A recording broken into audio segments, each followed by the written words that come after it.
छत्रपती शाहूजी महाराज की, आद्य क्रांतिकारक महात्मा ज्योतिबा फुले की, अहिल्याबाई होळकर की, अण्णाभाऊ साठे की, नायक काशीनाथ की.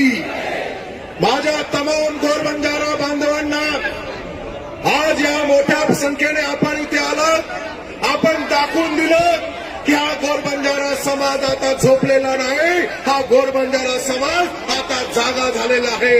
कुणाची बापाची हिंमत नाही आपल्याला रोखण्याची.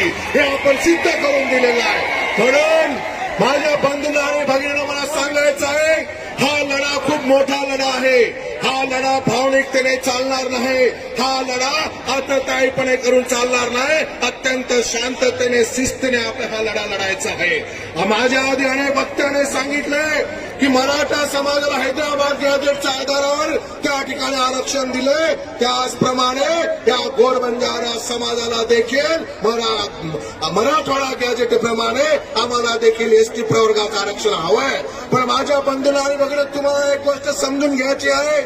आपण हे आरक्षण काही नवीन मागत नाहीये.